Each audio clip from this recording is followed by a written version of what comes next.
ਆਸਾਨ ਸਾਹਿਬ ਕੋਲ ਅਸੀਂ ਤਸ਼ਰੀਫ ਲੈ ਕੇ ਆਏ ਹਾਂ ਤੇ ਅਸੀਂ ਉਹਨਾਂ ਕੋਲ ਚੰਦ ਸਵਾਲ ਨੇ ਉਹ ਪੁੱਛਾਂਗੇ ਕਿ 1947 ਤੋਂ ਲੈ ਕੇ ਅਜੇ ਤੱਕ ਲਾਹੌਰ ਦੇ ਸਭ ਤੋਂ ਪਸੰਦੀਦਾ ਇਲਾਕਾ ਛਦਰਾ ਕਿਉਂ ਹੈ। ਮਿਸਾਲ ਦੇ ਤੌਰ ਤੇ ਛਦਰੇ ਵਿੱਚ ਰਿਸ਼ਤਿਆਂ ਦੇ ਮਸਲੇ ਕਿਉਂ ਨੇ, ਉੱਥੇ ਰਿਸ਼ਤੇ ਕਿਉਂ ਨਹੀਂ ਹੋ ਰਹੇ, ਕੀ ਵਜ੍ਹਾ ਕੀ ਮਸਲਾ ਹੈ।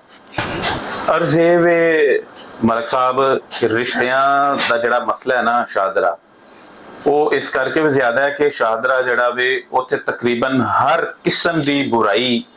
अपनियां जड़ां जमा के बैठी हुई है। मसलन रिश्ते ना होने की वजह यह वे कि जिहड़े शाहदरा तो बाहर जिहड़े इलाके ने उत्थे जिहड़ा लोकां ने अपने बच्चे पढ़ा के कोई अफसर बनाए ने या किसी प्रोफैशनल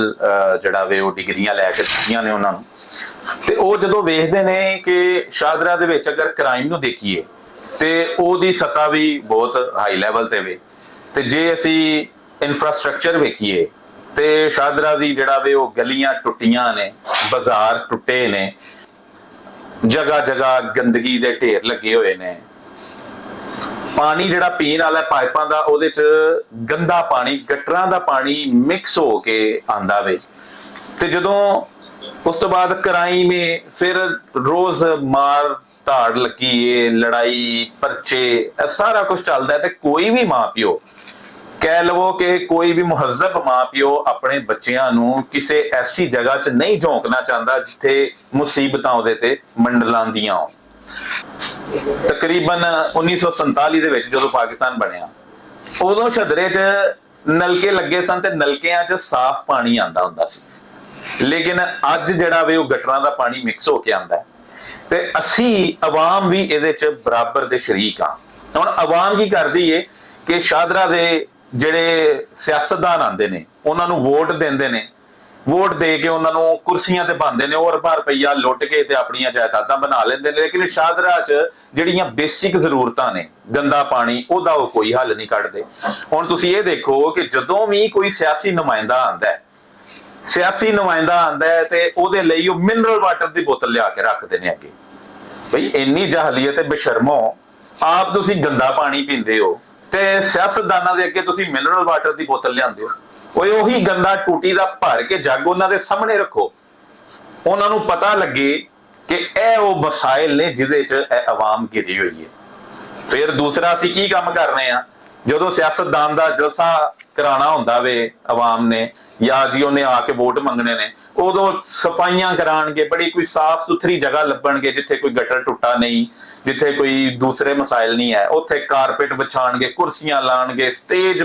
लाणगे ते फिर उन्होंने लियाणगे कि आओ जी साडे कोल हुण तुसीं खिताब करो, झूठ बोलो ते वोट मंगो।